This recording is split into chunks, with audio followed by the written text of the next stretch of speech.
બગસરા શહેરમાં ગેસ સિલિન્ડરની અછત ગંભીર બની રહી છે।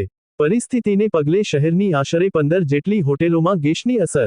હોટેલોમાં ગેસના બદલે ચૂલાઓ પર રસોઈ બનાવવાની જરૂરિયાત।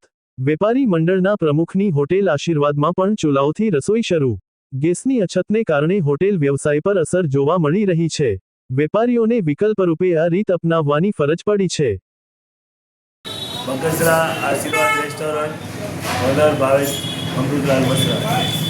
હાલના તબક્કામાં જે અમેરિકા, ઈરાન, ઇઝરાયલનું યુદ્ધ ચાલી રહ્યું છે એ અનુસંધાને હાલમાં જે કોમર્શિયલ ગેસ અમારે હોટલોને રેસ્ટોરન્ટમાં મળતા નથી એના અત્યારે ઓપ્શનની અંદર અમે લોકોએ અત્યારે છાણા અને મગપાપડા એટલે કે લાકડાનો ઉપયોગ કરી અને અમારો ધંધો અત્યારે ચાલુ રાખ્યો છે, જેમાં અમુક વાનગીઓ બંધ કરી દીધેલી છે અને અમુક જે જરૂરિયાત ગુજરાતી થાળીને એવું બધું અમે ચાલુ રાખેલું છે। અમે સરકારશ્રીને વિનંતી કરીએ છીએ કે હોટલોમાં પણ કોમર્શિયલ બાટલા ધીમે ધીમે ચાલુ કરી અને અમારા પણ ધંધા રોજગાર ચાલુ રહે। અમારી પાછળ પણ જે અમારી ત્યાં કામ કરતા વર્કરો છે, ગરીબ લોકો છે, એમના કુટુંબ પણ નિભાવી શકીએ એવી સગવડતા થોડી જાતની અંશે આપે એવી અમારી એક રિક્વેસ્ટ અને વિનંતી છે। અસ્તુ ભારત માતા કી જય। વિનંતી।